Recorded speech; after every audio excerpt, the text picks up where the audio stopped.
I think it's time that somebody addresses this, right? This is the narcissistic codependent dynamic exposed, right? Where the narcissistic codependent dynamic gets exposed is this. A narcissist is a feminine dominant, right? It means you're emotional about your desire for that person's validation. You're attracted to strength, right?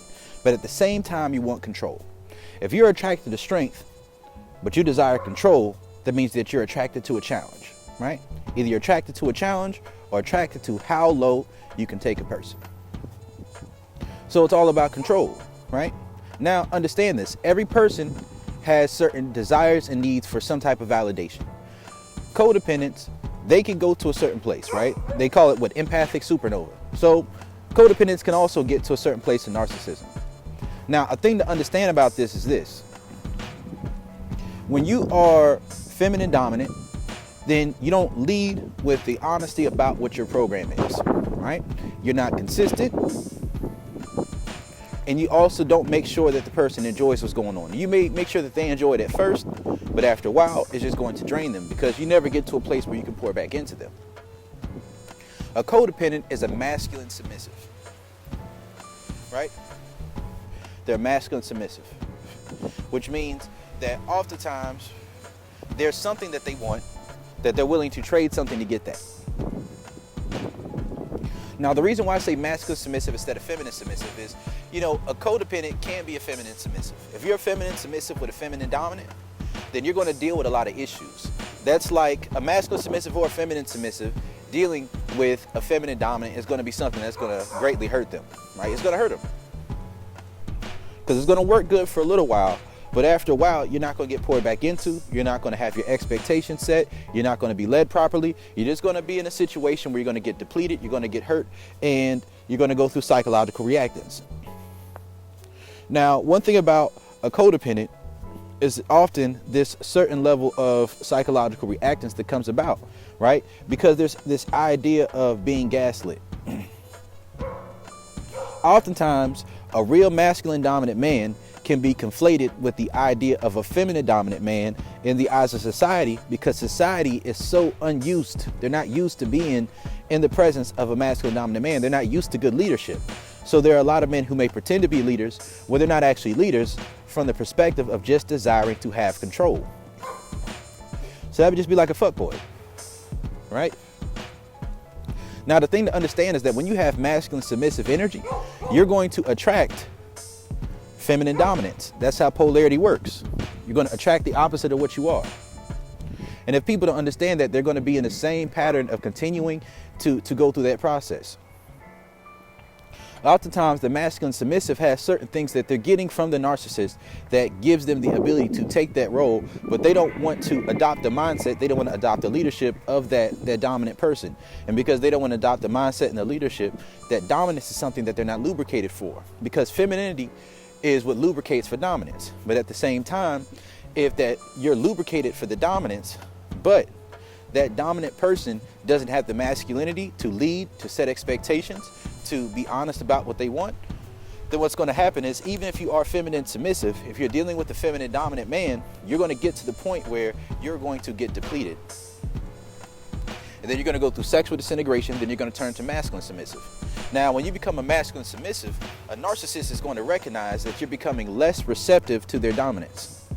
And when you become less receptive to their dominance, which is something that they enjoy, which is to have control, then what's going to happen is they're going to go through certain levels of being manipulative, abusive, and different things of the like in order to get their way.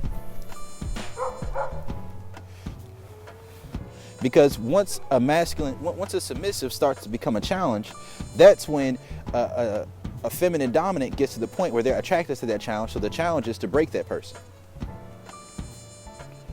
So once we understand these different archetypes, these different things, that's when we get to the point where we understand, right? Now, sometimes a masculine dominant, if he's too emotionally attached to a woman who is masculine submissive, he may shift to becoming feminine dominant through the sexual disintegration. Anybody can go through sexual disintegration. Don't think that people are exempt. Something that I always say within Brody's Law is that some people always will, some people never will, most people are in between. There's a reason that most women say that they had an ex who was narcissistic and abusive. Some of those men may have been genuinely narcissistic, but oftentimes it was a matter of a woman going through psychological reactance with a man who was trying to lead, who was already too invested to simply just walk away the moment that he saw. And sometimes that woman herself may go through what people may call what an empath supernova. And when they go through that empathic supernova, that's when they get to the place where they start to learn how to mirror triggers. They start to do things that are narcissistic and abusive themselves, which is reactionary abuse, right? And that reactionary abuse leads to different things that elevate up and up. It keeps going up. And there are different levels to these things. But this dynamic needs to be exposed, because if people do not understand the difference between a feminine submissive woman, like simply cooperation versus being truly submissive, and if people don't understand the difference between being a leader and being a player, right? Being a leader and being a fuckboy, then people will never understand and be able to grasp and get outside of this mindset of what it means to be a narcissist versus what it means to be a dominant man. Because oftentimes what masculine submissive does, it's like working a job. To deal with the man who's dominant, there's going to be a certain levels of things that he's going to do, certain things that he's going to require, certain ways that he's going to express himself, that if someone isn't lubricated with femininity to experience that, then they're going to feel like they're being stretched beyond what they can handle. And when they're stretched beyond what they can handle, that's going to be something that's painful. But something about masculine submissives is that they don't get to experience the femininity of what lubricates them for that domination unless they're being abused, which creates an emotional reaction, or unless they are being manipulated, which creates that emotional reaction. So understand that. So when you're already attached to an individual, something to understand is that that attachment at times can cause a person to become feminine to some extent, right? Because you become more malleable.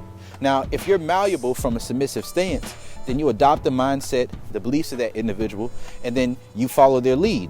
If they're masculine and you adopt their mindset and you follow that path, then you're going to be in polarity to where you can move forward with some type of consistency. But oftentimes, when you're masculine submissive and then you go through psychological reactance, it's going to lead to points where you become inconsistent. So when you're in your more feminine moments, you will agree, right? But you may agree out of pressure. You may agree out of fear. You may agree in the same way that somebody may go to a job and just lie about the drug test, right? You will agree in the same way that somebody will find themselves in a position where they're at a job, right? That job, there's certain things they're getting out of it. If you're dealing with a narcissist, sometimes it may be sex. If you're dealing with a narcissist, sometimes it's that rush of excitement. When you're masculine submissive, oftentimes the thing that gets you to be invested in a situation more is when you feel like you're in a position where it becomes more so of a challenge. You're getting something out of it, but then when you're trying to get something out of it, the cost becomes higher, the cost becomes higher, the cost becomes higher until you walk away or until you bend, right? So these are just some things to understand. I think it's time that somebody exposes the narcissistic, codependent dynamic for what it is.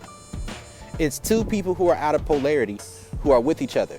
Now, their polarity is synced up with each other in a way to that's how they operate with each other. Masculine submissive has polarity with feminine dominant, but a feminine dominant can't lead. They're just attracted to a challenge, which means that when somebody who's masculine submissive is performing well, then they're going to get to a point where either they're going to start to go into masculine dominant, right?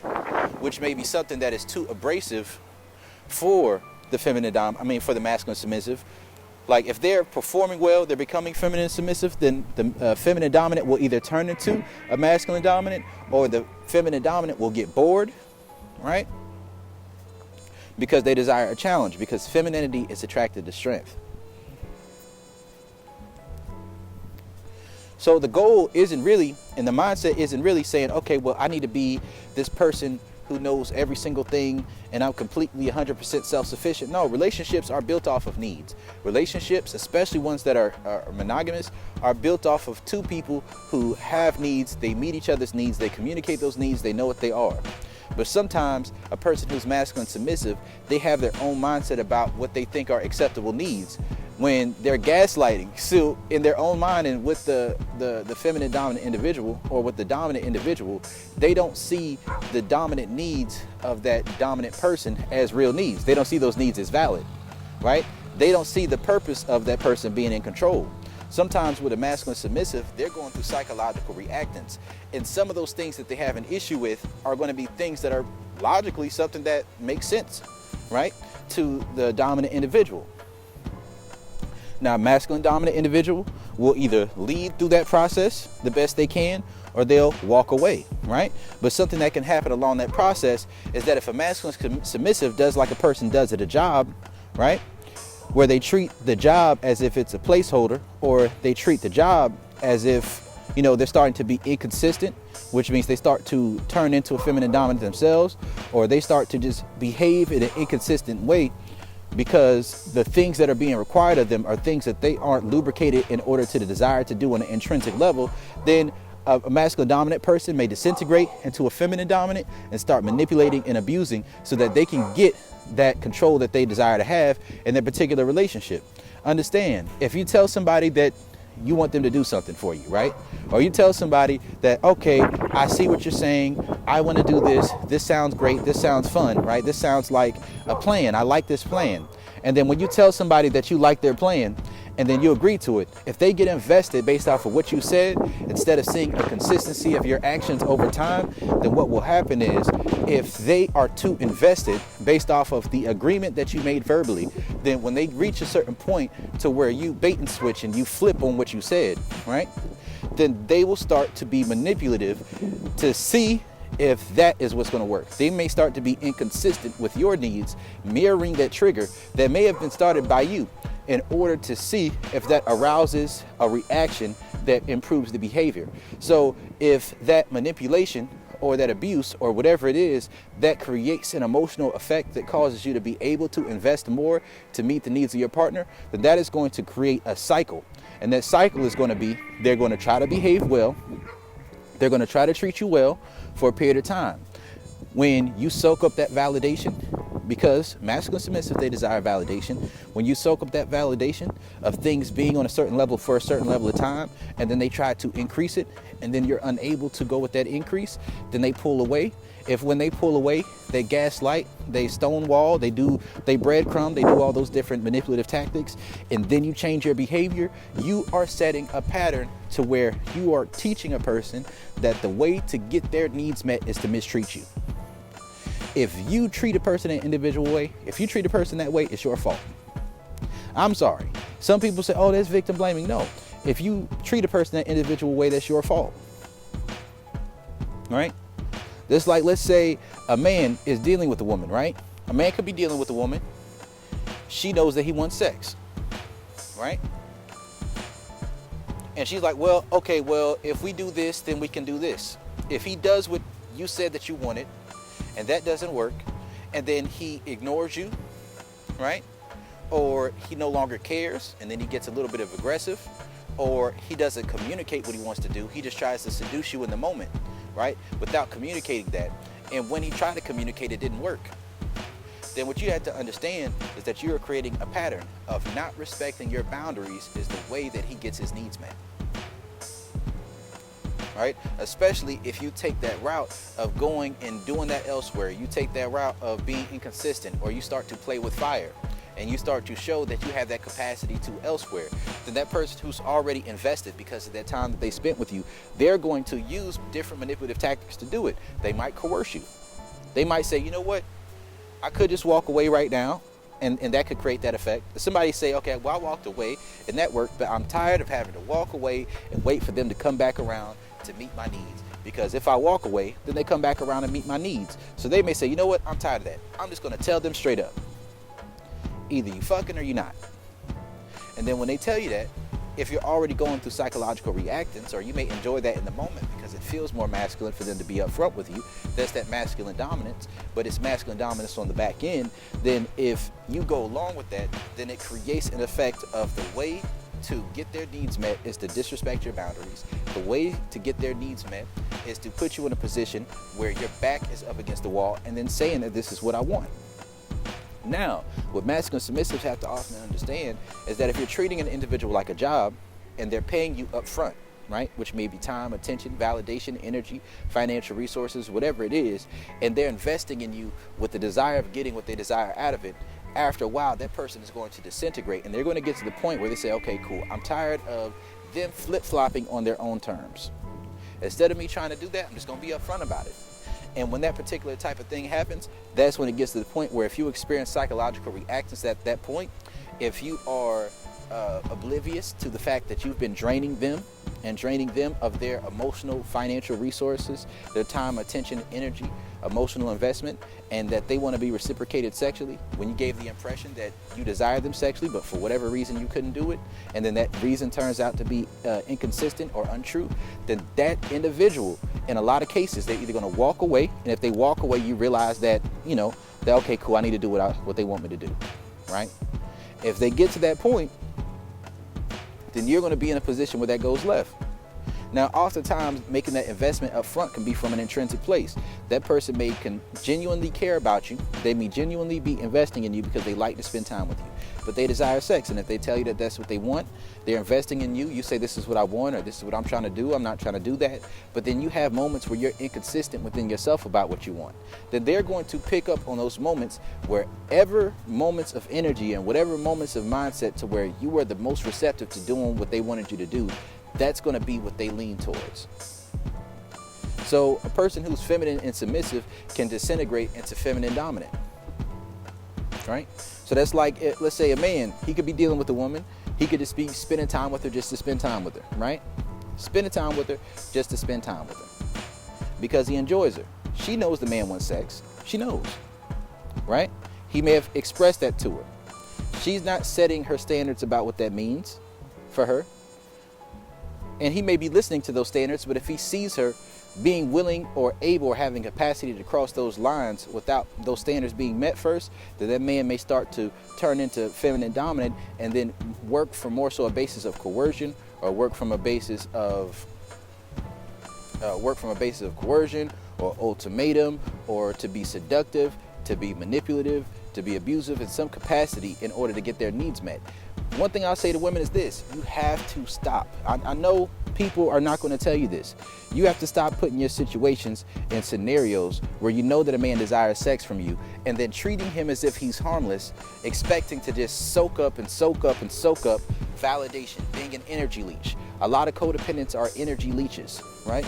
So they're going to soak up validation and then expect that, oh, well, since I didn't say I would, or I said I would, but I changed my mind, that you don't have to reciprocate. Okay, cool. If you're going to do that, you could do that, but don't put yourself in that person's presence.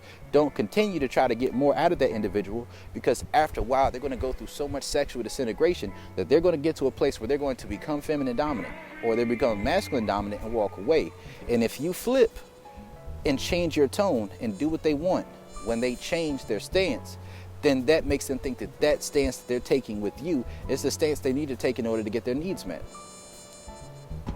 A lot of people put these narcissistic relationships on themselves.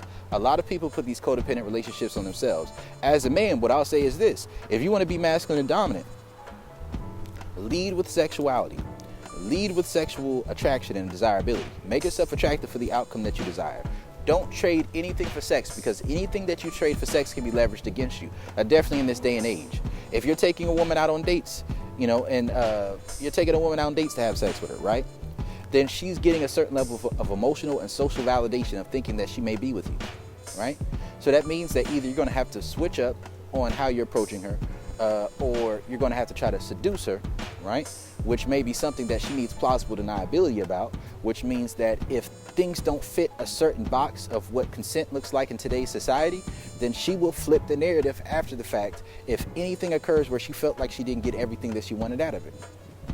If you're using money, right? If you're using money to get sex, understand that in this day and age, sex work is still illegal. I know people do it anyways, but it's still illegal. And if a woman feels anything wrong about the way that she's interacted with you or the way you've interacted with her, then she could flip the narrative and say that you're pressuring her. If you're using a relationship, a woman could say, well, I have sex with you if we're in a relationship, but then you get in a relationship with a woman and now she's not having sex with you, right? You have to stop giving a woman the opportunity to be in the lead, to be in a masculine position of setting her standards with you. You set your standards. If she doesn't get those standards, you walk away. Do not allow a woman to deal with you from a perspective of plausible deniability. If she can't say that she's going to do what you want her to do before she comes through, then don't deal with her. And if she says she will and then she doesn't do it, don't deal with her. Leave her ass the fuck alone. So this is just the narcissistic, codependent relationships exposed by Coach Brody. I'm out.